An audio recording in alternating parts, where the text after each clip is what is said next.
Welcome to Serenity Rising, Healing with Cancer.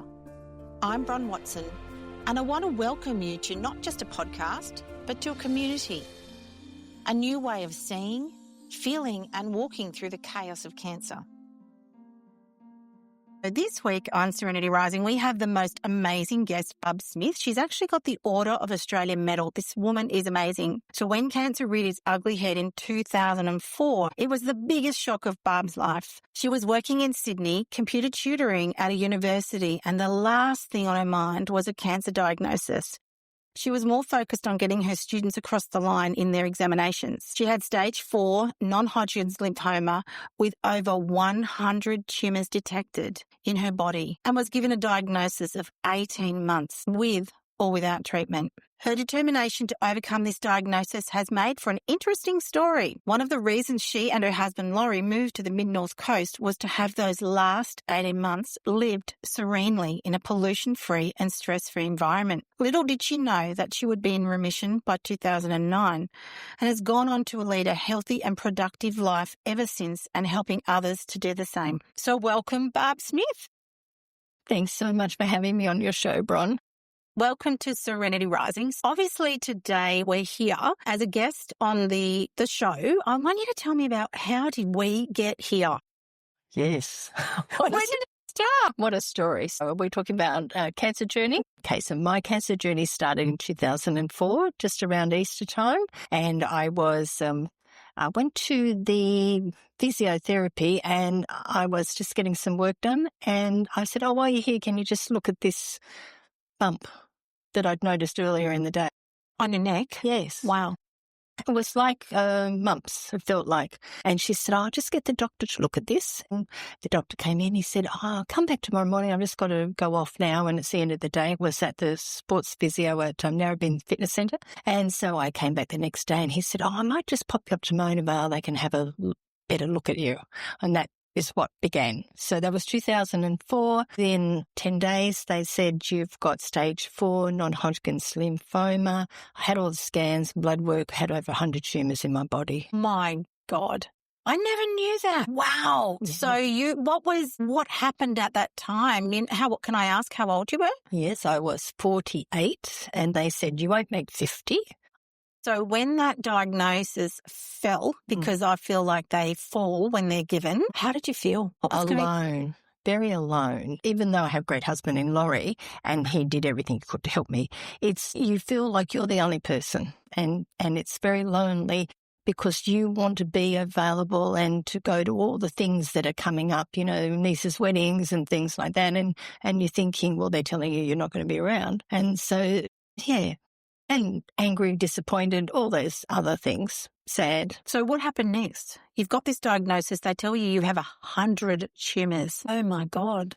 What happened next? I went to get a check done on my back so they could go into the spine and do the bone marrow, but they didn't do a very good job.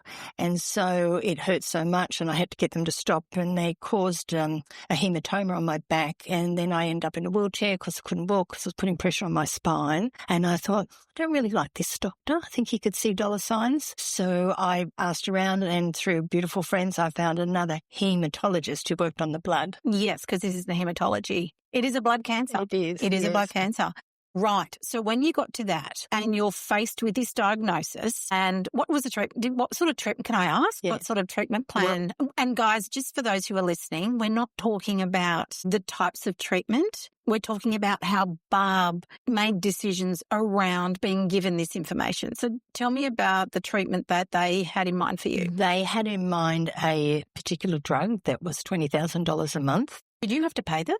Yes, and there was no rebate. And because I was a certain age, if you were older, it would be less. But because I was so young, and $20,000 a month, and the unfairness of it all. Very unfair. Yes, and I could just see dollar signs in that person. But then when I found this other hematologist, but in the meantime, I had been on the internet like we all do and research, but this was 2004, so there wasn't so much information. And then I just started to just do a scattergun approach. Anything I could do could maybe make it better and to take my body from being, say, acidic to alkaline. if I could. So by the time I got to see the hematologist, probably 2 months, and then she took some more lymph nodes from my neck, and she said, well, this is amazing. You now have 25, 30% less than what you had before. In only 8 weeks. Wow. Yeah. So you chose to research and you chose to believe and find a solution for yourself. So That's in right. my world, Yes. we're heading into a serenity moment right there. You might call that something else. So tell me about that moment, serenity. How did that feel? What did it mean? Like, go back if you can, and you've got to think about, where did you decide that your serenity, aka that's my word, that wouldn't have been your word. You would have chosen something different. What were you thinking and what word did you choose? Well, it was interesting, Bron, because I'd lost 4 of my family to cancer. I didn't want to be the 5th. So I've gone, okay, what else can I do for this project? Surround myself by amazing people, whether it's a nutritionist or a physio or a massage therapist, or I had, I'm trying to think, acupuncture. I did everything, anything I could, and changed my diet and went without many, many foods that were standard in the Western diet. Worked for you? Worked for me. It's not going to work for everybody, but for me, it's great. And then eventually, by the time I got to her, I was going then every week and getting my blood work done. And she's going, oh, yeah, neutrophils, better. And just kept going and going. She said, just hold off on the chemo a little bit longer. You're looking good. And it just kept going and got better and better and less tumours. And now, what's that, 21 years ago? No tumours. So, people may call that curing. Some might call it remission. What do you call it? Well, I call it a miracle because I've got my faith. I 100%. So did you see what we did there? Love that. Yeah. Faith. And so, I had beautiful people around the world. I had people praying for me, lighting candles and doing all sorts of things in their own churches. I had Buddhist people praying for me in their own way. I mean, anybody sending me good vibes, I just took it all. I remember you telling me about is it left-hand turn? Yes, yeah. And for me now turning right. Right. Yes. So tell me about that. Well, I thought I would get as prepared as I could because I'm a computer trainer. I just can't help that part. So I thought I'd get everything organised first, do my will, do my funeral, did everything so Laurie would know where it all is. And then I put in the bottom drawer and my job was to get well. I love that. So you just did the practical, did the things you had to do, popped it in a drawer and then left it alone. That's right, because you don't want to leave mess behind. And that gave me peace. That, my friends, is so powerful about putting the things that you have to do in the drawer. Yes. And then, so to me, that's the courage to find the things you can change. And what you can't. And not leaving mess behind for other people, and that gave me power because I've gone, well, that's sorted. Okay, now get well. And so where we lived, when I went to the shops were on the right and the health food shop was on the right and the greengrocer and whatever, and the cemetery was on the left. So I just said in my mind, everything I did was turn right. So I turned right to go to the shops, the health food, turn right. Don't eat this cake, eat an apple or whatever it was going to be, just turn right in everything. My health, get up in the morning, walk on the beach, anything I could do, get my feet on the ground instead of the concrete, so many different things. And you used to carry the cards because you gave me those cards years ago. Do you remember that? You gave me cards to put in my wallet so that when it was an affirmation, you gave me 3 cards that went in my wallet. This is at the breast cancer stage. This is not at this one. And your job, you said to me, Bron, read them every day. Tell me about, how do you think that helps? Well, I felt that helped me, but when I handed them over to you and you've gone, oh, this is powerful, I've gone, oh my gosh, I didn't think about that part of it. But, I love my body unconditionally and I'm getting better and better. I'm getting healthier every day. Yes. And saying all those things over and over in my head, as opposed to when person of a qualified nature, maybe a doctor, would say, you've only got 18 months. And that's what you play in your head over and over. And you do have a choice there because I think when you are given a prognosis, which is a number, I feel that I would love to think in generations to come that they no longer, that those words are never given. I know I've had a lot of people say, oh, but you want to know how long you've got. But you don't know that. Well, how would they know? We're a unique individual. We are unique and nobody can dictate to anybody, I know there's evidence, guys. Nurse educator, I get it. Yes. But I also know that the power of the affirmations of turning right. So your turning right is exactly serenity. Exactly a serenity moment. And I think also surrounding ourselves by positive people. So I've read a lot of books, and one of the books talked about the basement people and the balcony people. So the basements are always pulling us down and the balconies are uplifting. Who do I want on my balcony? Well, not that one over there, even in a family member. I had a few family people say to me, well, what would you know? If you're not educated in the medical field, you should do everything that doctor says. Well, Wow. I've just gone, well, it's my body, my life. So whenever that person rang, Laurie was the gatekeeper. He kept them away because I just couldn't cope with their negativity. I had enough just coping with my own. Yeah. And you've got your own shit show going on. You don't need someone else's shit show. Yes, positive people, always uplifting people, and who would find the best in me or support me and Laurie in any way they could. That's what we wanted to do.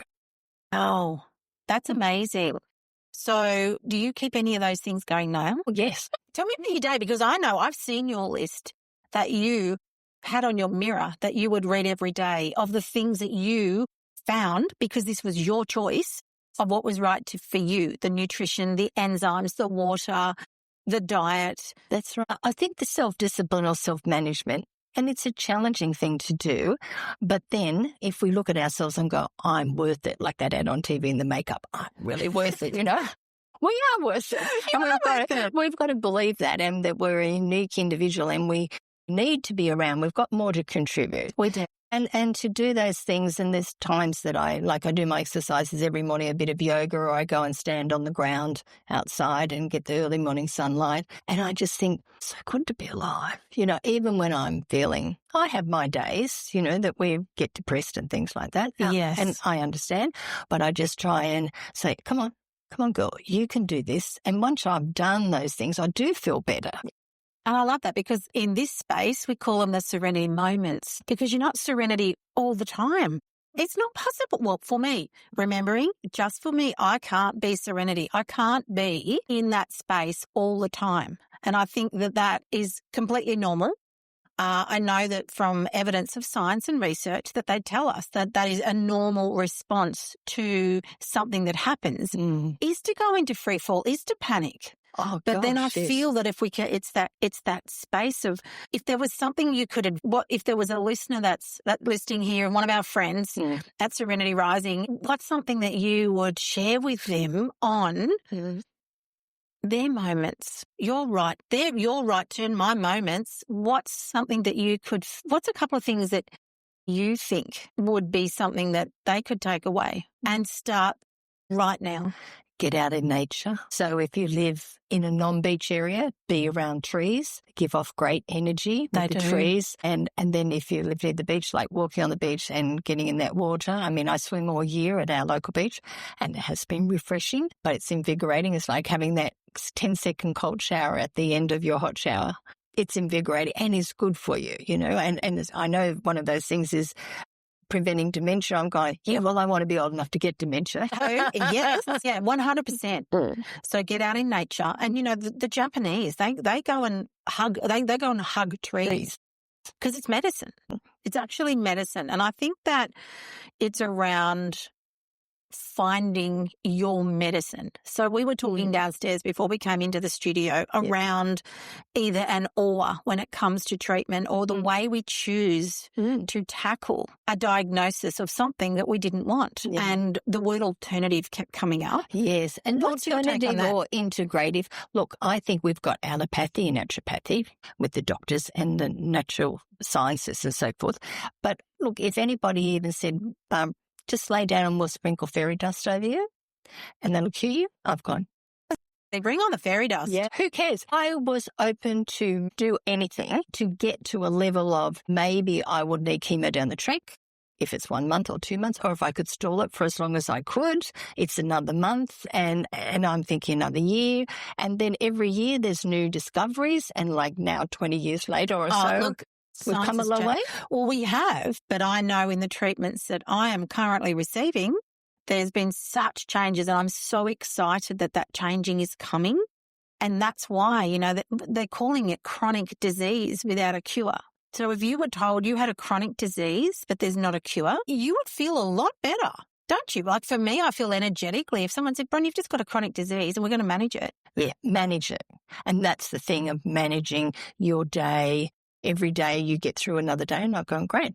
And that's the thing with going without certain things. Like what I did was very radical, and it's quite hard to go without certain things. But it was exactly right for you. So when it comes to that, the nutrition, you know, and if you do read the books such as Radical Remission, it's 1 chapter out of 9 chapters. So we want the 9 chapters. So the nutrition is fascinating, but it's got to be what's right for you. And I love the fact that you had that printed on your mirror. And just do those things every day. But you get through 1 hour, then another, pat yourself on the back another day, another week or whatever. But that's worked for me. I mean, I was surprised as anybody when they said, well, you've got, 50% then less tumours than what you had. And I had more and more scans done. And then when I was in getting the scans, some of them are, as you know, the tests are quite amazing. You come out, and I would always say to the nurses and the radiographers and whatever, thank you for doing all that study so that you could find out to get me well. And they've gone, we've never been thanked before. Yeah. And you know what, interestingly, when I would go into the Cancer Institute for chemotherapy, or when I was in hospital for a month with a stem cell transplant, there were times when I'd be resentful because it makes you so sick. For me, I was so sick. Not everyone gets so sick, but for me, the side effects are, I've never been sick in a day in my life with cancer. It's just all the side effects that are there for me. I would think, and I call them this, those researchers are squirreling away, working so hard. Thank you, squirrels. And I'd never say it to their face, of course, but thank you, researchers. Thank you, doctors. Thank you, Jock. Thank you, everybody, for believing enough and having the passion in what you're doing. And you know what? It's the same with any kind of therapy or any kind of treatment. It's not an alternative. It's an and. If we just and everything and then we find what's your and, like you bring that bucket together, like you found that list. Yeah. And it was, I give out information to friends and family who've requested and just say, there's always a disclaimer. Yeah, we're not here to cure anyone here. This is not a medical advice. No. Just saying. There's no medical advice. It's around finding a way that you 100, that's what I love, and I've known you a long time now, Barb, is that belief. Yes. Your belief, your faith. Faith. And that faith that I was made by God, and maybe there's things around either man-made or not man-made that could help me live a long, happy life. So let's find them and embrace them, and to give thanks when you do. So your last piece of advice, what's one last thing you would say to someone who could be facing what you've faced? And I'm not talking about necessarily in that absolute crisis stage, because the crisis we know is so chaotic. It's very hard to actually absorb information, especially when you go to Dr. Google. In my case, I'd go to Dr. Google and it's, terminal, incurable, it's a death sentence, all the, I'm thinking, oh, please God, don't let my boys read this rubbish. And it's not rubbish. And I respect it, but it's not coming into my space. Yes. What's something that for somebody who's going through a bit of a tough time? Yeah, it's a hard question, isn't it? I mean, it's a hard question, but to find their peace. I mean, I found a lot of peace by being outside and being in the water, being on my board. Well, what did it give you? What was the feeling like? Oh, that's a great feeling. Like the adrenaline you get when you stand up on a surfboard is terrific. I would never know. I wish I want to stand up paddleboard. So that's one of my goals. Actually, one of my dreams is to stand up paddleboard. Yes. So, and having those end goals, not end goals, but goals ahead of you to say, I want to be able to do that. So and little rewards along the way, to reward yourself. Okay, you've had a yucky day. Well, you don't have to work every day. I mean, a lot of us are still working when we've got cancer and we're going, well, okay, well, maybe not work today. Maybe give yourself an early mark, give yourself a pat on the back. Gratitude? Very much.